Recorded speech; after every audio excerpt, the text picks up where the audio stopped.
당신은 모르실 겁니다. 세상 곳곳을 돌아다녀 본 사람만이 깨닫게 되는 진실이 있다는 사실을요. 프랑스, 이탈리아, 독일, 미국. 겉보기엔 멋있죠. 예술이고 질서고 자유고. 막상 살아보면 다 불편투성이입니다. 지하철은 늦고, 행정은 느리고, 병원은 지옥이고, 안전은 운에 맡겨야 합니다. 그런 나라들 속에서 30년을 버틴 한 남자가 있었습니다. 세계 10개국을 돌아다닌 전직 글로벌 주재원. 그가 그렇게 많은 나라를 거쳐 살아봤음에도 인생 통틀어 단 하나, 절대로 잊지 못하는 나라가 생겼다고 합니다. 그는 말합니다. 살아보니 알겠더군요. 한국은 그냥 좋은 나라가 아니라 세상에 하나뿐인 나라였습니다. 다른 나라들은 비교 대상조차 되지 않았습니다. 미국인, 그것도 유럽과 아시아를 다 경험한 전문가가 말합니다. 한국만큼 완벽한 나라는 세상에 없었다고. 대체 무슨 사연인지 오늘 사연 바로 시작하겠습니다. 저는 리처드 하트먼, 올해 51세 유럽계 미국인입니다. 글로벌 제조업체에서 30년 넘게 일해온 전직 글로벌 주재원이죠. 젊은 시절부터 세계 곳곳을 누비며 살았어요. 20대에는 런던에서 유학했고 30대엔 파리, 뮌헨, 스톡홀름을 거쳐 방콕, 싱가포르, 도쿄까지 전 세계 10개국을 경험했습니다. 그리고 40대 중반, 운명처럼 서울에 발령받았죠. 늘 스스로를 운 좋은 사람이라 여겼어요. 유럽 명문대에서 공부하고 세계적 기업에 입사해 젊은 시절부터 각국을 돌며 살았거든요. 그 시절엔 세계 어디든 그 나름의 장점이 있다고 믿었답니다. 하지만 나이가 들고 가족이 생기면서 점점 불편함을 느끼기 시작했죠. 파리는 아름다웠지만 살기엔 고달팠어요. 행정이 복잡하고 관공서는 불친절했죠. 밤거리를 걸을 땐 항상 경계해야 했고 소매치기도 흔했습니다. 사건 발생 시에도 CCTV는 없고 경찰은 운이 없었네요 라는 식이었어요. 독일은 깔끔했지만 너무 느렸죠. 택배 일주일, 인터넷 설치 2주, 계약 변경은 한 달. 삶이 이렇게 굼떠도 되나 싶었습니다. 방콕은 날씨와 물가가 좋았지만 출퇴근은 교통지옥이었고 비 오면 도로가 물에 잠기고 정전도 흔했어요. 한국에서 왔던 친구가 말하더군요. 한국에선 모든 게 당일 해결돼요. 처음엔 웃었어요. 설마 그런 나라가 있을까 싶었으니까요. 사실 저는 아시아에 대한 편견이 컸습니다. 정제되지 않은 에너지, 느슨한 시스템, 문화적 차이. 도쿄에서도 언어 장벽과 폐쇄적 분위기에 고생했었죠. 그렇게 어느 나라나 불편한 건 있다는 체념 속에 살다가 서울 발령 통보를 받았을 때도 별 기대 없이 일단 가보자 정도였어요. 그러나 인천공항에 내리는 순간 이상하게 마음이 편안해졌어요.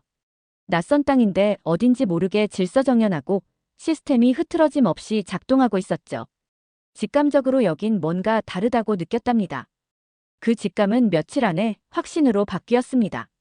지금 생각해보면 저는 그날부터 서서히 한국이라는 나라에 중독되고 있었습니다. 파리에서 느낄 수 없었던 질서, 방콕에서 상상도 못했던 효율. 모든 것이 이 낯선 나라에서는 당연한 일처럼 굴러가고 있었어요. 인천공항 시설은 믿기지 않을 만큼 현대적이었고 안내 표지판은 영어는 물론 일어와 중국어까지 갖춰져 있었죠. 세관 직원들의 대응도 빠르고 정중했어요. 유럽 공항에서는 상상도 못하던 일이었답니다. 입국 심사만 마쳤을 뿐인데 기분이 좋아졌어요. 호텔로 가는 리무진 버스에서 와이파이가 자동 연결되고 실시간 도착 안내가 모니터에 나왔죠. 지금이 몇 년도지? 궁금해질 정도였어요. 도시 전체가 유기적으로 연결된 거대한 회로처럼 움직이고 있었고 도로는 쓰레기 하나 없이 깨끗했답니다. 하지만 진짜 충격은 다음 날부터였어요. 아침 편의점에서 커피를 사려는데 계산대에 직원이 없었죠. 당황했지만 무인 시스템으로 30초 만에 계산을 마쳤어요. 그날 저녁 카카오 택시 앱을 깔고 쿠팡 로켓 배송에 첫 주문을 넣었는데 다음날 아침 7시에 이미 물건이 도착해 있더군요. 이건 빠르다는 표현으로는 부족했어요. 마치 미래 도시가 현실이 된 듯했죠. 며칠 뒤 병원에 갈 일이 생겼는데 한국어를 못해 걱정했어요. 하지만 통역기 하나로 등록부터 진료, 약 처방까지 40분 안에 끝났고 진료비는 미국과 비교조차 할 수 없을 정도로 저렴했습니다. 이 나라에 익숙해지면 다른 곳에서 살 수 있을까 하는 생각이 들기 시작했죠. 회사에서도 회의는 정시에 시작되고 자료는 전자문서로 즉시 공유됐어요. 동료들은 효율성과 속도를 중시하면서도 정이 있었습니다. 업무와 인간미의 균형이 실제로 존재할 수 있다는 걸 처음 경험했죠. 한국 회식 문화도 놀라웠어요. 서양의 의례적인 모임과 달리 진짜 팀이라는 느낌이 들었습니다. 팀장님이 술을 따라주며 리처드 씨, 우리는 이제 가족이에요라고 말씀하셨을 때 그 진심이 느껴졌어요. 다음 날 아침, 누군가 제 책상에 숙취 해소제를 놓아둔 작은 배려에 감동하기도 했죠. 하루하루가 놀라움의 연속이었습니다. 길에서 삼성페이 하나로 지하철, 약국, 식당 모두 해결되고 배달 앱에선 한밤중에도 50개가 넘는 음식점이 열려 있었어요. 평균 배달 시간 30분. 이건 마법 아닌가요? 어느 날 밤 갑작스러운 폭우가 내렸을 때 우산이 없어 당황했는데 지하철역에 비닐 우산 대여함이 있더군요. 무료로 빌려 쓰고 다른 역에 반납할 수 있었어요.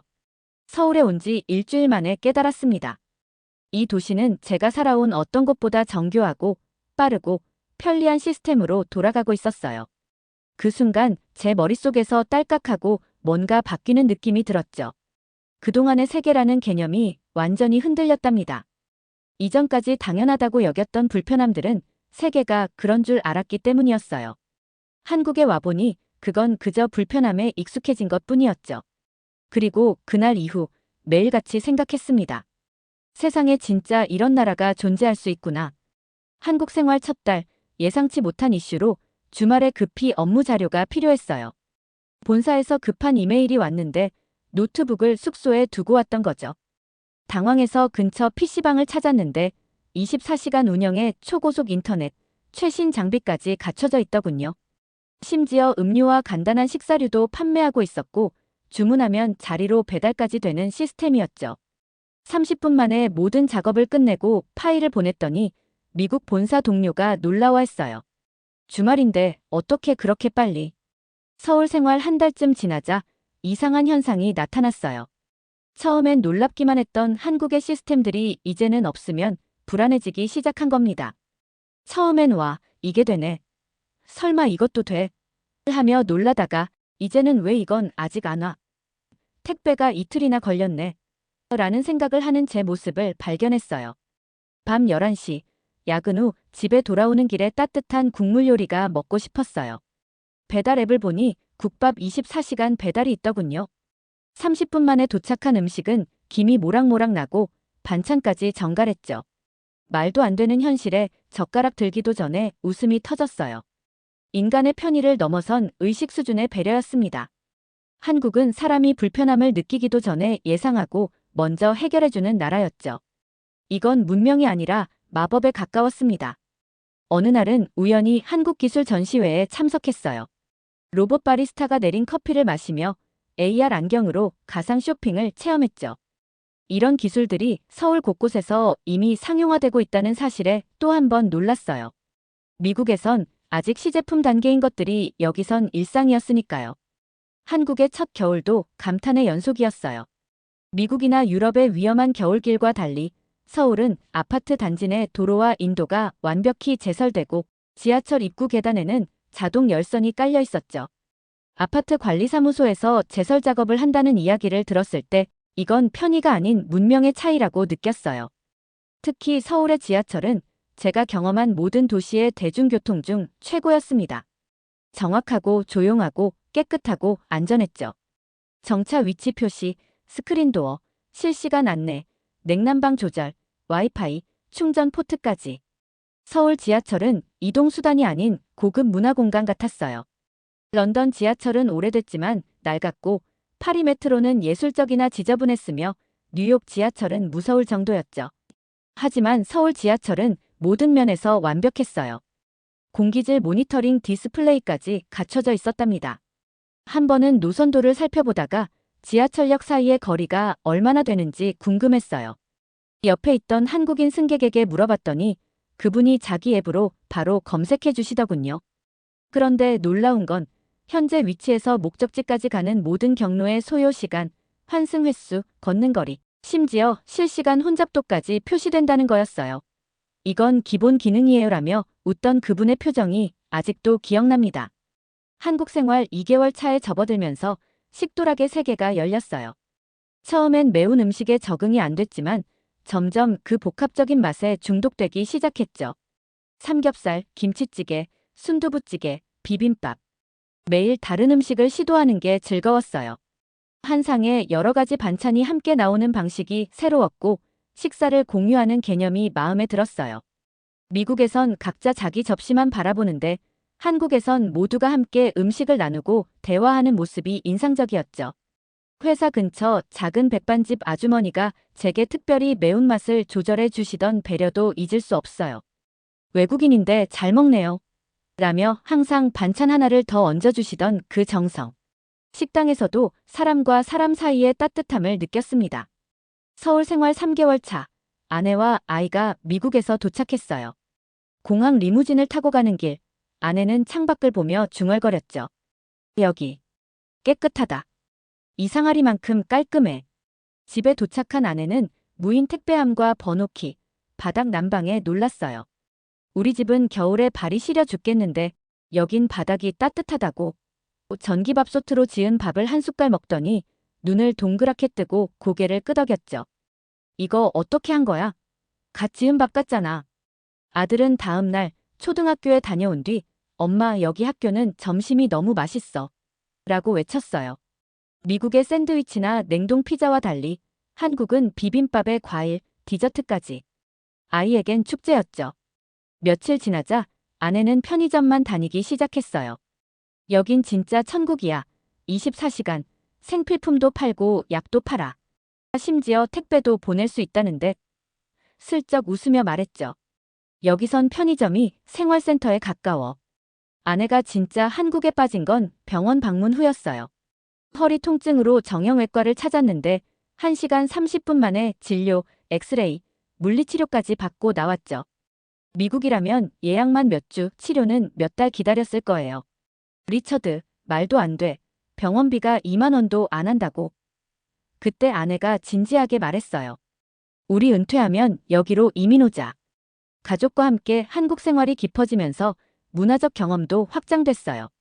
처음으로 한복을 입고 경복궁을 방문했을 때의 기분은 잊을 수 없답니다. 고궁 해설사님의 설명을 들으며 600년 역사를 걸었는데 바로 뒤편으론 최첨단 빌딩들이 보이는 풍경이 묘했어요. 주말엔 가족과 함께 광화문을 방문했어요. 세종대왕 동상 앞에서 한글 해설을 듣고 경복궁 돌담길을 걸었죠. 전통과 현대가 자연스럽게 어우러진 이 도시에 아내는 반해버렸죠. 그날 밤 아들이 물었어요. 우리 돌아가야 돼? 아내는 말없이 고개를 저었고 저는 침묵했지만 속으론 이미 답을 알고 있었답니다. 한국에서의 첫 봄, 벚꽃이 만개했을 때의 광경은 압도적이었어요. 여의도 윤중로를 걸으며 내리는 꽃비에 가족 모두 넋을 잃었죠. 그 길을 따라 즐기는 사람들의 활기찬 모습이 마음에 와닿았어요. 이 도시는 언제나 축제 같은 분위기를 품고 있었어요. 여름에는 한강공원의 야외 수영장과 밤 시장을 즐겼고 가을에는 남산의 단풍과 북한산 트레킹을 경험했어요. 겨울에는 명동의 화려한 조명과 따끈한 붕어빵이 기억에 남습니다. 한국은 계절마다 다른 얼굴을 보여주는 나라였습니다. 아내는 영어 가능한 헤어샵과 네일숍을 단골로 정하고 한식을 배우러 문화센터에 등록했어요. 적응이 아닌 정착이라 할 만큼 자연스러웠죠. 거실에서 쿠팡 장바구니를 채우던 아내가 말했어요. 여긴 살아보니 알겠네. 세상에서 제일 편한 나라야. 그 말이 참 묘했어요. 제가 느끼던 걸 가족도 빠르게 알아차릴 줄은 몰랐거든요. 특히 아내는 이전 주재국들에선 항상 스트레스 받았는데 한국에선 생기가 돌고 활력이 넘쳤어요. 아들은 한글 배우기에 빠졌고 아내는 이마트와 백화점 앱 쇼핑에 중독됐죠. 저는 주말마다 전통시장과 한강공원을 탐험하며 이곳이 우리가 찾던 진짜 삶의 형태일까 생각했어요. 한국에서의 2년차 생활은 더 깊은 통찰을 가져왔어요. 신기하다는 감정을 넘어 어떻게 이런 시스템이 구축됐는지 궁금해졌죠. IT 기업 세미나에서 한 강연자가 말했어요. 한국은 불편함을 참지 않는 나라입니다. 사소한 불편함도 왜 해결 못하지? 라고 질문하는 사회죠. 그 말이 오래 남았어요. 불편함을 당연시하지 않는 국민성이 혁신적 시스템의 원동력이 아닐까 싶었죠. 아파트 주민 커뮤니티도 특별했어요. 미국에선 이웃 교류가 사라지고 있는데 한국 아파트는 작은 마을 같았어요. 단지 앱으로 공동구매, 중고거래, 취미 활동까지 디지털로 연결된 공동체가 도시 생활의 외로움을 줄이는 새로운 형태라고 느꼈습니다. 어느 날 아들이 학교에서 돌아와 열이 심하게 났어요. 당황했는데 미리 인사해뒀던 옆집 아주머니가 도움을 주셨죠. 아이 전용 해열제와 죽을 가져다 주시며 아이가 아프면 부모 마음이 더 아프죠라며 위로해 주셨어요. 낯선 나라에서 만난 이웃의 따스한 배려에 눈물이 날 뻔했어요. 회사에서도 비슷한 경험이 있었어요.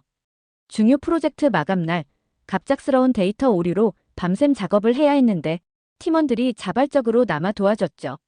다음 날 제가 고마움을 표현하자 한 동료가 웃으며 말했어요. 당연한 거예요. 우리는 한 배를 탄 거니까요. 이런 자연스러운 연대감이 한국 조직 문화의 힘이었습니다. 3년차가 되자 쿠팡 새벽 배송과 배달의 민족 알림음은 우리 일상의 일부가 됐어요. 아내는 금요일마다 요가 클래스에 가고 아들은 태권도장에서 녹색띠를 땄죠. 저도 한국어 학원에 다니며 매일 아침 1시간씩 공부했어요. 어느새 한국식 생활 방식에 완전히 젖어들었답니다. 신발을 벗고 들어오는 것, 바닥에 앉아 식사하는 것, 온돌 바닥에 요를 깔고 자는 것까지. 이런 적응이 신기할 정도로 자연스러웠어요. 가장 감사했던 건 안전이었어요. 아내가 밤 11시에 혼자 영화 보고 돌아와도 걱정하지 않았고 아들이 친구들과 동네를 돌아다녀도 안심이 됐죠. 이런 안전은 편안함을 넘어 진정한 자유를 선사했어요. 아내가 말했죠. 리처드, 여기선 내가 정말 자유롭게 살 수 있어. 무슨 뜻이야? 제가 물었죠. 그녀는 설명했어요. 자유란 걱정 없이 원하는 걸 할 수 있는 거잖아. 여기선 늦은 시간에 혼자 걸어도 지하철 타도 택시 잡아 타도 안전해. 그게 진짜 자유 아닐까? 그 말이 전곡을 찔렀어요. 미국에서는 자유를 많이 이야기하지만 실제론 제약과 두려움 속에서 살죠. 한국에선 실질적 안전이 보장되어 더 자유로운 일상이 가능했어요. 4년이란 시간은 생각보다 짧았어요. 서울을 떠나는 날 공항으로 가는 차 안에선 아무도 말을 못했습니다. 아들은 창밖만 바라보고 아내는 폰에 저장한 서울 야경 사진을 계속 넘겼죠. 저는 담담한 척해도 목이 메었어요. 돌아가자마자 깨달았습니다. 우리는 이미 한국 기준에 익숙해진 몸이 되었다는 걸요. 공항 수속은 끝없이 길었고 택시는 30분 넘게 기다려야 했으며 거리는 낡고 지저분했어요. 전엔 당연하게 여겼던 것들이 갑자기 불편하게 느껴졌죠. 다음 날 아내는 카페에 갔다가 돌아와 말했어요. 여긴 왜 콘센트가 없어? 인터넷도 안 잡혀. 그리고 고개를 숙이며 덧붙였죠. 한국에선 그런 걸 신경 써본 적이 없었는데. 아이가 학교 첫날 저녁에 말했어요. 점심이 빵 하나랑 과일 몇 조각이었어. 아내가 웃으며 그래도 여긴 집이잖니라고 했지만 아이는 작게 대답했어요. 나는 한국이 집 같았는데. 회사도 예전과 같았지만 제 마음은 달랐습니다. 문서를 프린트하고 회의 일정을 종이로 잡고 택배가 일주일 걸리는 후진 시스템 속으로 되돌아온 느낌이었어요. 동료가 농담했죠. 한국에서는 로봇보다 사람이 빠르게 일한다며. 그 말에 웃지 못했어요. 정말 그런 수준이었으니까요. 아내의 변화가 가장 컸어요. 생기 있던 얼굴이 무표정해지고 식사 중엔 한국 뉴스나 유튜브만 봤죠. 저녁 후 조용히 말하더군요. 리처드, 나 요즘 이곳이 낯설어. 저 역시 커피 마실 때마다 한국 편의점의 무인 결제가 그립고 병원 예약할 때마다 서울의 당일 진료 시스템이 생각났어요. 주말 장 보러 갈 때도 쿠팡 새벽 배송에 익숙해진 우리에겐 차를 끌고 멀리까지 마트에 간다는 게 낯설고 불편했죠. 2달이 지나자 명확히 자각했어요. 다시 돌아갈 수 없는 삶을 살았구나. 한국은 편했던 곳이 아니라 삶의 기준 자체를 바꿔버린 나라였죠. 세상이 불편해진 게 아니라 한국이 너무 완벽했던 겁니다. 제가 살았던 모든 나라들은 각자의 장점이 있었어요. 프랑스의 예술, 독일의 질서, 일본의 정밀함. 하지만 모든 요소를 동시에 갖춘 곳은 없었죠. 한국은 달랐어요. 서울은 빠르면서도 정돈됐고 안전하면서도 따뜻했으며 기술적이면서도 정이 넘쳤죠. 이건 잘 사는 나라가 아니라 완성된 나라였습니다. 아내와 함께 한국에서 찍은 가족 사진을 보며 그녀가 말했어요. 세상에, 어떻게 이런 나라가 있었을까? 그 말에 고개를 끄덕였죠. 그러니까 우리가 못 잊는 거야. 왜 한국을 이토록 그리워할까 생각했어요. 그곳에선 모든 시스템이 최소한의 움직임으로 최대한의 효율을 추구했어요. 행정, 의료, 교통, 쇼핑, 교육. 어느 것도 삶의 장애물이 되지 않았죠. 무엇보다 사람들이 달랐어요. 지하철에서 자리 양보하는 젊은이들, 질서 있게 줄 선 택시들, 엘리베이터에서 인사하는 이웃들. 도쿄는 체계적이나 정이 없었고 파리는 감성적이나 효율이 없었으며 미국은 자유롭지만 안정이 없었어요. 한국은 이 모든 요소를 완벽한 균형으로 갖추고 있었죠. 세상에 존재하지 않는 조합이 현실로 구현된 나라였습니다. 주변 사람들에게 이야기하면 처음엔 다들 웃어요. 그렇게 좋으면 이민 가지 그래. 하지만 진지하게 말하면 그들의 표정이 달라집니다. 주재원 출신이나 여행객들도 말하죠. 나도 한국에서 살고 싶어. 거긴 진짜 남달라. 은퇴 후 한국으로 돌아가려는 지인도 있어요. 한국은 지금 전 세계에서 살고 싶은 나라로 떠오르고 있습니다. 물론 단점도 있어요. 경쟁이 치열하고 집값이 비싸며 사회적 압박도 있죠. 하지만 이런 문제는 어느 나라에나 있어요. 중요한 건 한국은 그 단점들조차 상쇄할 만큼 삶의 질이 압도적이라는 점입니다. 한 달 전 아내가 퇴근하는 저에게 물었어요. 우리 진짜로 한국 이민 알아볼까? 농담이 아니었죠. 그날부터 매일 밤 이민 조건과 비자 정책을 검색하기 시작했어요. 외국인 영주권이나 부동산 구매가 복잡하고 제도가 많지 않았지만 중요한 건 의지였어요. 상상해봅니다. 서울 외곽의 조용한 아파트에서 아침엔 단골 카페 아메리카노, 오후엔 한강 산책, 저녁엔 배달 한식으로 마무리하는 삶. 주말엔 서울숲, 홍대, 익선동, 연남동을 아내와 함께 다니며 또 다른 날을 발견하는 일상. 어떤 유럽 전원 마을도 어떤 지중해 해변도 이런 도시형 삶의 질을 보장하지 못합니다. 미국에도 좋은 점이 있죠. 공간은 넓고 사람들은 자유롭고 마트 주차장은 커요. 하지만 그건 기계적 편안함이지 한국의 감성적 편의와는 차원이 달라요. 한국은 내가 누군가에게 돌봄받고 있다는 느낌을 줘요. 국가와 시스템이 끊임없이 불편을 먼저 감지하고 해결책을 제공하는 나라죠. 그래서 한국은 어떤 사치품보다 더 가치 있는 삶의 공간이었습니다. 아내가 물었어요. 당신, 왜 그렇게 한국에 가고 싶은 거야? 망설임 없이 대답했죠. 거긴 그냥 사라지는 게 아니라 살고 싶어지는 곳이야. 평범한 아침, 커피 내리고 노트북 열면서 창밖을 바라봅니다. 이 조용한 일상 속에서도 매일 한국을 떠올려요. 아무 일 없는 순간에도 한국이 자연스레 떠오르죠. 특별한 사건이나 사람 때문이 아니에요. 그곳은 사소한 모든 것이 특별했던 나라였기 때문이죠.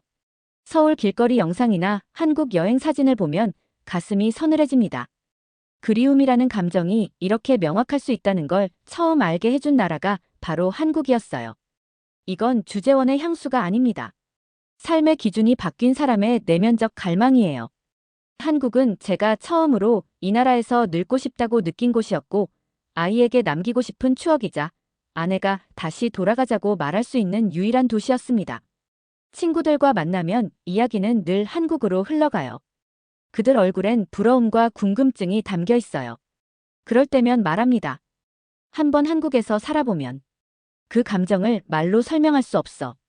그건 그냥 매일 그리워지게 되는 병 같은 거야. 사람들은 웃지만 저는 진심입니다. 한국은 다녀온 곳이 아니라 살아낸 시간들이 박제된 제 인생의 황금기 그 자체였거든요. 기계처럼 작동하는 편리함, 사람 사이에 흐르던 정, 도시의 정제된 공기와 국가가 제공하던 세심한 배려들. 그 모든 것들이 지금도 저를 잡아당깁니다. 그래서 저는 확신해요. 지금껏 살아온 나라 중 다시 돌아가고 싶은 단 한 곳이 있다면 그건 한국입니다. 두 번째 사연 시작합니다. 한국이 그저 운 좋게 살아남은 나라라고 생각하십니까? 중국과 일본 사이에 낀 작은 나라, 대국들의 소나기에서 간신히 명맥을 이어온 변방의 민족. 저 역시 처음엔 그렇게 배웠습니다. 그런데 제가 틀렸습니다. 수나라와 당나라가 100만 대군을 이끌고도 무릎 꿇었던 나라. 몽골이 전 세계를 정복하면서도 30년간 끈질기게 저항했던 나라. 임진왜란에서 침략자들을 끝까지 추격해 괴멸시킨 나라. 청나라의 압도적 힘 앞에서도 굴종하지 않고 끝내 자신들의 정체성을 지켜낸 나라. 그런 나라가 그럭저럭 살아남았다고요? 한국은 기적적으로 살아남은 것이 아닙니다. 그들은 자신들의 피와 끈질긴 투쟁으로 생존을 쟁취해온 민족입니다. 그렇다면 질문을 바꿔보겠습니다. 지금까지 당신이 알고 있던 역사는 과연 진실입니까?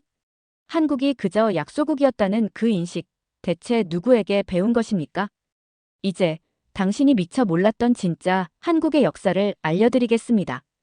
이 글을 끝까지 읽고도 한국을 그냥 운이 좋았던 나라라고 생각할 수 있다면 당신은 역사에 대해 다시 공부해야 할 것입니다. 라고 말하는 미국 교수가 있습니다. 대체 무슨 사연인지 오늘 사연 바로 시작하겠습니다. 안녕하세요. 저는 제임스 윌리엄스입니다. 미국에서 동아시아 역사를 가르치고 있어요.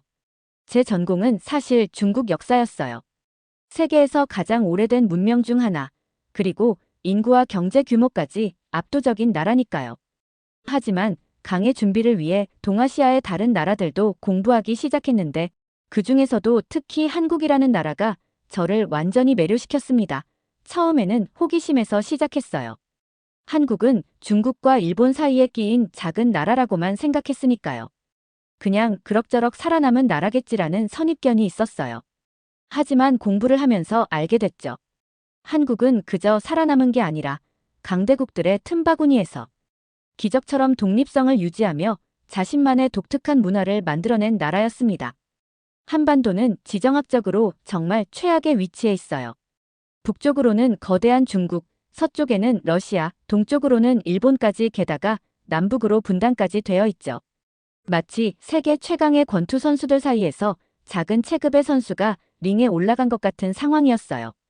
그런데 이 작은 나라가 싸우고 또 싸우면서 자신만의 방식을 만들어 왔다니 정말 놀랍지 않나요?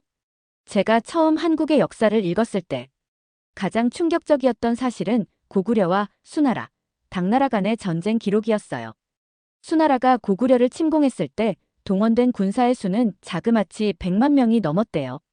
당시 고구려의 인구는 수나라의 10분의 1도 되지 않았다고 합니다. 그런데도 고구려가 수나라를 이겼다는 거예요. 그것도 아주 통쾌하게요.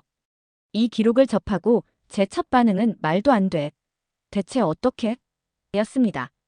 그래서 더 깊이 파고들기 시작했어요. 알고 보니 이 승리는 우연이나 기적이 아니었어요. 고구려 사람들은 철저히 계산된 전략으로 싸웠더라고요. 산성을 활용한 방어 전술, 적은 병력으로 최대 피해를 입히는 전쟁 방식, 그리고 무엇보다 적을 끝까지 추격해서 괴멸시키는 철저함. 그야말로 독창적인 전쟁 방식이었어요. 이때부터 저는 한국의 역사를 더 깊이 공부하기 시작했습니다.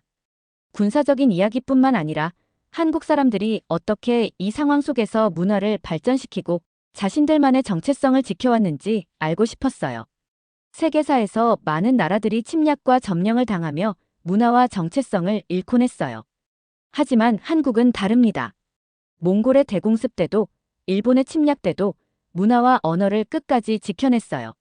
심지어 조선 후기에는 명나라와 청나라의 힘겨루기 속에서도 조선은 자신들만의 독특한 문화를 꽃피웠습니다. 한국 역사를 깊이 공부할수록 저는 한 가지 질문에 빠져들었어요.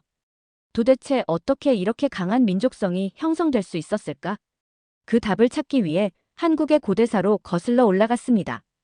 그리고 융합된 정체성이라는 개념을 접했을 때 저는 그 표현이 가진 역설적인 아름다움에 감탄하지 않을 수 없었어요. 처음엔 솔직히 이 표현이 좀 이상하게 들렸습니다. 그런데 연구를 계속하면서 점점 이해하게 되었죠. 한민족은 역사적으로 끊임없이 외부 세력과 융합을 경험했어요. 하지만 흥미로운 점은 그 융합이 단순한 흡수가 아니었다는 거예요. 그들은 외부의 요소를 수용하면서도 철저히 자신들의 정체성을 지켜냈습니다. 한반도는 중국 대륙과 일본 열도 사이에 위치해 있어요. 수많은 이민족이 한반도에 발을 들였고 그중 일부는 정복을 시도하기도 했죠. 그러나 한민족은 정복당하지 않았습니다. 오히려 그들과 섞이면서도 자신들만의 문화와 언어, 그리고 생활 방식을 고수했어요. 이 과정에서 폭력적인 충돌도 분명 있었을 겁니다. 하지만 한국사에서 주목할 점은 결과적으로 이민족과의 융합이 비교적 평화롭게 이루어졌다는 거예요. 이는 유라시아 대륙에서 보기 드문 현상입니다. 대부분의 경우 우월한 무기를 가진 이주민이 선주민을 학살하거나 노예로 삼으면서 문화가 형성됐거든요. 그런데 한국은 달랐습니다. 이 융합의 과정이 강압적이라기보다 자연스러운 적응과 조화에 가까웠어요. 그 결과 만들어진 한민족의 정체성은 독특했습니다. 한번 섞이고 난 뒤에는 외부의 간섭에 극도로 민감하게 반응하는 특성이 나타났죠. 저는 이를 융합된 정체성으로 표현한 학자들의 논리에 깊이 공감하게 되었어요. 그들은 말하길 한국은 혼혈적인 기원에도 불구하고 외부와의 추가적인 혼합을 극도로 경계해온 민족이라고 했습니다. 이 특성은 외적의 침략에서 특히 두드러졌습니다.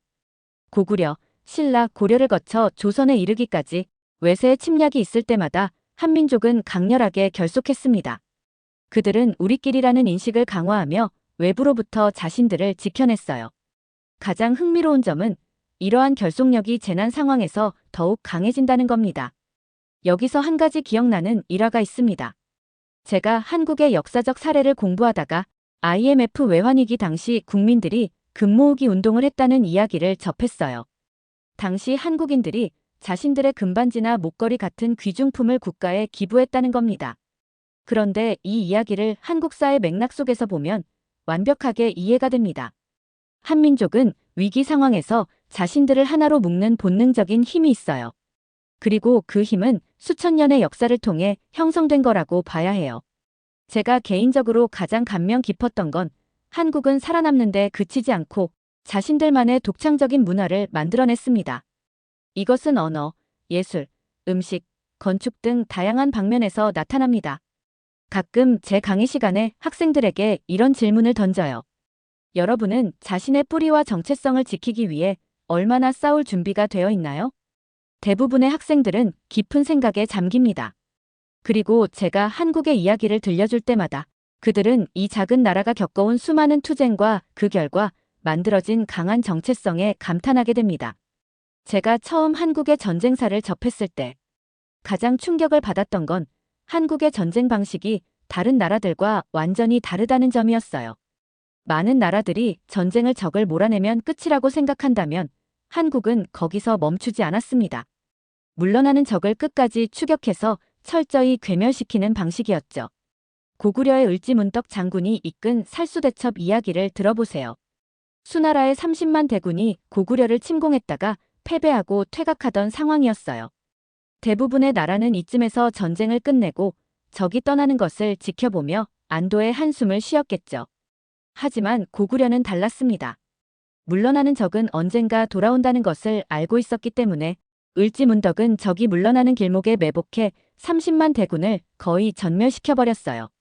처음 이 이야기를 들었을 때 저는 솔직히 놀랐어요. 그 정도면 이미 승리한 거 아닌가요? 왜 굳이 그렇게까지 해야 했을까요? 그런데 더 깊이 생각해보니 한반도의 역사적 상황을 고려할 때 이 방식이 완전히 합리적이라는 걸 깨달았어요. 한민족은 언제나 인구와 자원에서 주변 강대국들에 비해 열세였어요. 따라서 적을 쫓아내는 것으로는 부족했습니다. 그들은 적을 완전히 괴멸시켜야만 자신들의 생존을 보장할 수 있었죠. 임진왜란 당시 이순신 장군의 노량해전도 비슷한 사례입니다. 전쟁이 사실상 끝난 상황에서 일본군은 퇴각을 준비하고 있었습니다. 명나라 수군의 제독 진리는 전쟁은 끝났으니 쓸데없는 희생은 하지 말자고 주장했어요. 하지만 이순신 장군은 달랐습니다. 그는 물러나는 일본군을 그대로 두면 다시 침략할 것을 우려해 철수로를 차단했고 결국 노량해전은 임진왜란 최대 규모의 전투가 되었습니다. 그 과정에서 이순신 장군은 전사했지만 일본군에게도 결정적인 타격을 입혀 이후 조선에 대한 침략 의지를 완전히 꺾었습니다. 외국에서는 적이 물러가면 전쟁이 끝난 것으로 간주해요. 하지만 한국은 달랐습니다. 물러나는 적도 끝까지 추격해 그들이 다시는 돌아오지 못하도록 완전히 무력화하는 것이 목표였습니다. 저는 이 전쟁 관념이 단순히 잔혹하다고 평가될 수 없다고 생각해요. 학생들에게 이런 이야기를 들려주면 항상 나오는 반응이 있어요. 왜 그렇게까지 적을 괴멸시키려고 했나요? 다른 나라들은 그냥 적이 물러나면 됐던 것 같은데요. 그럴 때 저는 이렇게 답합니다. 한반도는 인구와 자원이 부족한 나라였어요. 적이 계속 공격해온다면 조선이나 고구려는 오래 버틸 수 없었을 겁니다. 그래서 그들은 적을 완전히 무력화하는 방법을 선택할 수밖에 없었죠. 몇 년 전 제가 처음 한국의 산성을 방문했을 때 사실 큰 기대는 없었어요. 그냥 오래된 돌벽 몇 개 보겠거니 생각했죠. 하지만 경주의 남산성, 수원의 화성, 그리고 북한 산성을 둘러보며 제 예상은 완전히 빗나갔습니다. 한국의 산성들은 대부분 산악 지형을 기반으로 설계되었습니다. 외국의 성은 평지에 넓게 펼쳐져 방어보다는 통치나 과시의 목적이 강한 반면 한국의 산성은 오로지 방어를 위한 구조였어요. 접근 자체가 힘든 산에 지어진 데다 성벽은 최대한 적의 이동 경로를 차단하고 공격을 어렵게 설계되었죠. 산성을 공격하려면 우선 산을 올라야 했어요. 이를 위해 적군은 상당한 체력과 시간을 소모해야 했죠. 고지대에서 날아오는 화살과 돌을 막으면서 성벽을 넘으려면 그야말로 지옥과 같은 싸움을 치러야 했습니다. 그 과정에서 수많은 병사가 희생되었고 실제로 많은 침략군이 산성을 공략하다 지쳐 물러났습니다. 특히 조선 후기의 화성은 그 정교함이 압도적이었어요. 당시 세계적 군사과학자인 정약용이 설계에 참여해 방어와 공격 양쪽에서 모두 완벽한 구조를 만들어냈습니다. 화성은 방어만을 위한 공간이 아니라 유사시엔 군사와 백성들이 함께 피난할 수 있는 복합 요새로 기능했어요. 저는 이 성을 직접 둘러보며 한국의 방어 전략이 강대국들에 맞선 것에서 그치지 않고 군사기술과 건축의 혁신으로 발전했다는 사실을 깨달았어요. 이와 함께 한국 전쟁사의 또 다른 특징은 장거리 무기에 대한 집착이었습니다. 활과 화살은 한반도의 전쟁에서 필수적인 무기였어요. 고구려 벽화나 신라의 유적을 보면 말 위에서 활을 쏘는 기마병들의 모습이 자주 등장합니다. 특히 고구려의 강궁은 세계적으로도 유명했어요. 당시 다른 나라들에 비해 훨씬 먼 거리를 날아가는 고구려의 활은 적군에게 공포 그 자체였습니다. 전쟁의 승패를 가르는 중요한 순간마다 이 강궁이 사용되었다는 기록을 읽으며 저는 감탄을 금치 못했어요. 이러한 전술의 배경에는 한반도의 독특한 지형적 조건이 있었습니다. 한반도는 산악 지형이 많고 평야가 상대적으로 적었기 때문에 기병보다는 보병과 궁병 중심의 전술이 발전할 수밖에 없었어요. 게다가 자원이 부족했던 탓에 전쟁에서 한 번의 패배도 치명적일 수 있었죠. 실제로 고구려가 수나라와 당나라를 상대로 압도적인 승리를 거두기도 했지만 결국 당나라와의 전쟁에서 멸망했습니다. 하지만 흥미로운 점은 고구려가 멸망하자 발해라는 새로운 나라가 곧바로 그 자리를 이어받았다는 거예요. 그리고 발해가 사라지자 고려가 등장했고 고려가 무너진 뒤에는 조선이 자리 잡았습니다. 한국의 방어체계와 장거리 무기의 발전은 군사기술의 발달을 넘어 그들의 민족적 생존과 끈질긴 저항 정신을 상징합니다.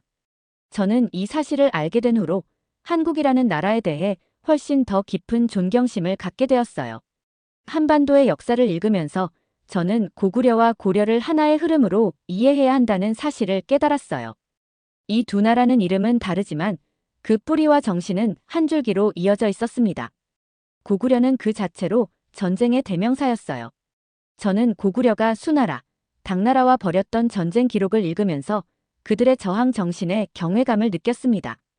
수나라의 100만 대군이 고구려를 침공했을 때 그들은 침략군의 허점을 찾아내 반격을 가했고 결국 수나라의 원정군은 대패를 면치 못했죠. 그런데 고구려는 결국 당나라와의 마지막 전쟁에서 패배하고 멸망하게 됩니다. 보통 여기서 이야기가 끝난다고 생각하겠지만 고구려가 무너진 후 발해라는 새로운 국가가 빠르게 그 자리를 이어받았고 이후 고려로 계승됩니다.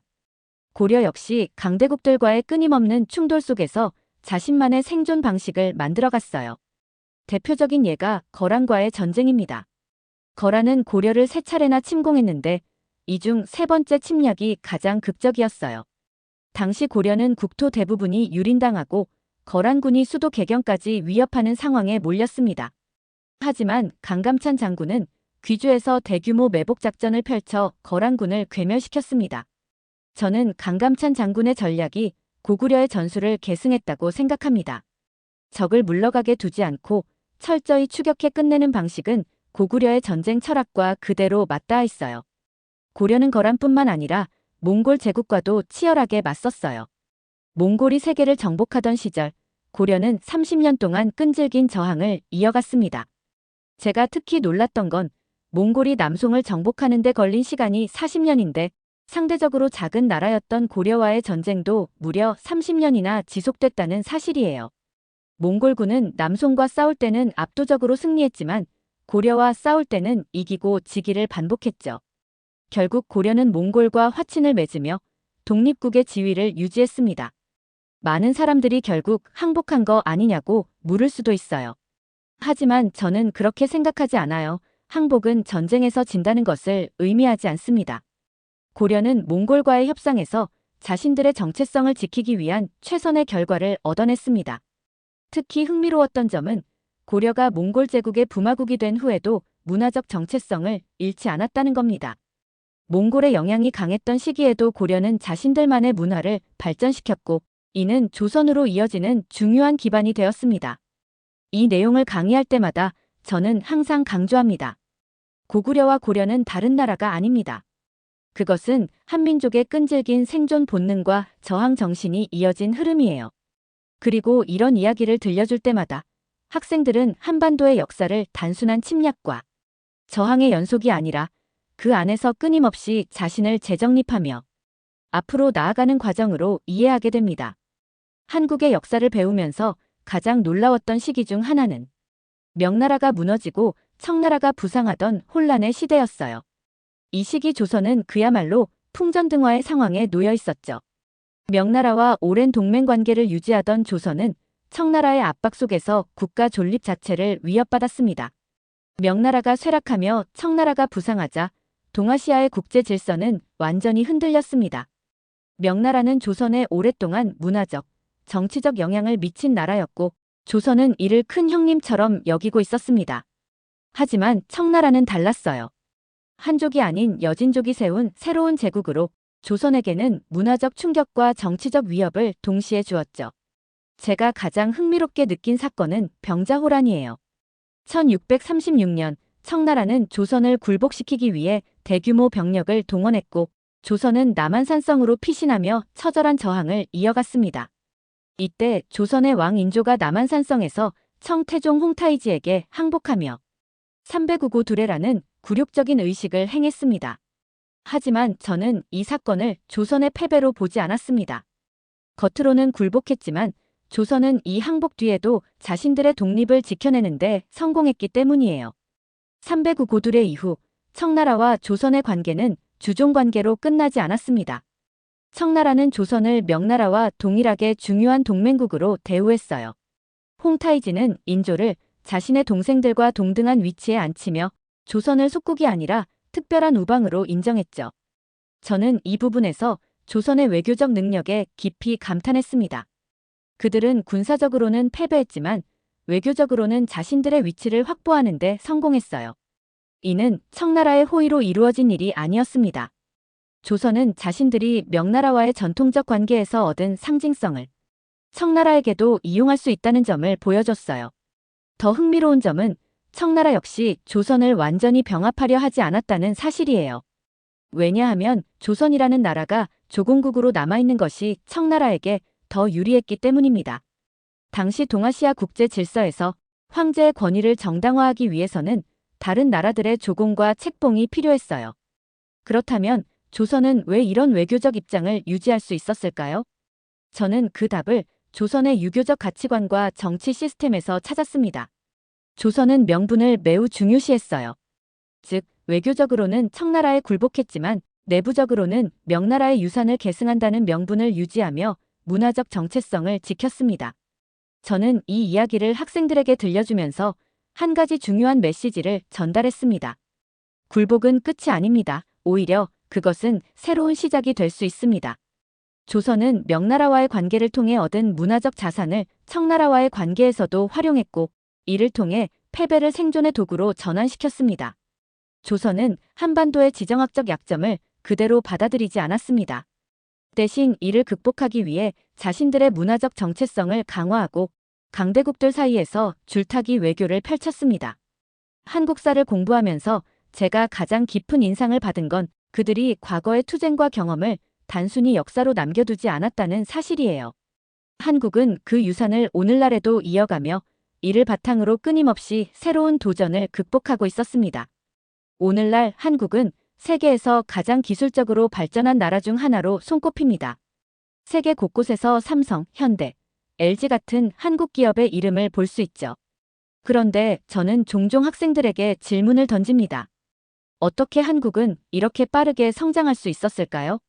많은 학생들이 경제 정책이나 외국의 지원을 이야기하지만 그 뒤에 숨겨진 진짜 비밀은 한국인의 역사적 DNA에 있어요. 한국은 오랜 세월 동안 주변 강대국들 사이에서 살아남기 위해 끊임없이 싸워왔습니다. 그들은 약점을 강점으로 바꾸는데 탁월한 능력을 보여줬죠. 한국은 자원이 부족한 나라였습니다. 광활한 평야도 없고 지하 자원도 상대적으로 적었어요. 하지만 교육과 기술 개발에 집중하며 인간 자원을 최대한 활용하는 방향으로 나아갔습니다. 특히 20세기 중반 이후 한국은 한강의 기적이라는 이름으로 불리는 경제 성장을 이루었습니다. 저는 이 시기를 공부하면서 단순히 경제적 성공이 아니라 한국인의 정신이 현대적으로 재해석된 과정이라고 느꼈어요. 이 과정에서 한국인들은 경제적 문제를 해결하는 데 그치지 않았습니다. 그들은 자신들의 정체성을 강화하며 기술과 문화라는 새로운 무기를 만들어냈어요. 제가 개인적으로 감명받은 또 다른 예는 한국의 IT 산업입니다. 한국은 단기간에 세계 최고의 인터넷 인프라를 구축했고, 이를 바탕으로 글로벌 시장을 선도하고 있어요. 이 모든 것이 기술적 진보로만 이루어진 게 아니라는 점을 강조하고 싶습니다. 한국은 역사 속에서 외세의 침략과 문화적 동화의 위협을 끊임없이 겪어왔습니다. 그리고 그 경험은 디지털 시대에도 자신만의 것을 만들어내겠다는 정신으로 이어졌어요. 문화적 측면에서도 한국은 전 세계에 독특한 영향력을 미치고 있습니다. 제가 처음으로 K-팝을 접했을 때는 그저 대중음악의 한 장르로만 생각했어요. 하지만 학생들이 한국 드라마와 영화, 음악에 열광하는 모습을 보면서 이것이 문화적 소비 이상의 의미를 가지고 있다는 것을 알게 됐습니다. K-팝 스타들이 글로벌 무대에서 보여주는 노력과 열정은 한국의 역사적 생존 본능을 현대적으로 구현한 또 다른 예라고 볼 수 있습니다. 그들은 땀과 투쟁의 흔적을 무대 위에 녹여냅니다. 이런 모습은 한국의 역사를 몰라도 누구나 직관적으로 느낄 수 있는 힘을 가지고 있어요. 그리고 최근 들어 한국은 국제 정치와 경제에서도 더 강한 목소리를 내고 있습니다. 동아시아의 지정학적 긴장 속에서 한국은 더 이상 약소국이 아닙니다. 강대국들 사이에서 줄타기를 하면서도 자신들의 위치를 지키고 나아가 글로벌 리더로 자리매김하려 하고 있죠. 저는 종종 학생들에게 이런 이야기를 해요. 한국은 과거의 위기에서 경험을 통해 배운 것을 오늘날에도 활용하며 더 강한 미래를 만들어가고 있어요. 이 메시지를 전달할 때마다 학생들은 끊임없이 자신을 재창조하고 발전시키는 나라라는 점을 깨닫습니다. 한국의 이야기는 과거와 현재가 단절된 것이 아니라 하나의 긴 흐름으로 이어지고 있다는 점에서 특별합니다. 수나라와 당나라의 대군에 맞섰던 고구려의 전사들, 거란과 몽골에 저항했던 고려의 병사들, 그리고 임진왜란과 병자호란을 버텨낸 조선의 백성들. 그들의 투쟁 정신은 지금도 한국인의 유전자 속에 살아 숨쉬고 있어요. 제가 이 모든 이야기를 통해 가장 강조하고 싶은 건 한국은 운 좋게 살아남은 나라가 아니라는 겁니다. 그들은 생존을 위해 필요한 모든 것을 끊임없이 해내며 그 과정에서 자신들만의 강력한 정체성을 만들어냈습니다. 학생들에게 한국의 이야기를 들려줄 때마다 저는 한 가지 메시지로 마무리합니다. 한국은 작지만 강한 나라입니다. 그들의 이야기는 우리가 어떤 상황에서도 희망을 잃지 않고 앞으로 나아갈 수 있다는 교훈을 줍니다. 그리고 이 이야기를 전하면서 저 자신도 계속해서 배우고 있어요. 앞으로도 한국은 이러한 유산을 바탕으로 더 나은 미래를 만들어갈 것이라는 믿음을 갖게 되었습니다. 오늘 사연이 재미있으셨다면 구독과 좋아요, 알림 설정까지 부탁드립니다. 더 재미있는 사연으로 돌아오겠습니다. 이상 감동탐험이었습니다.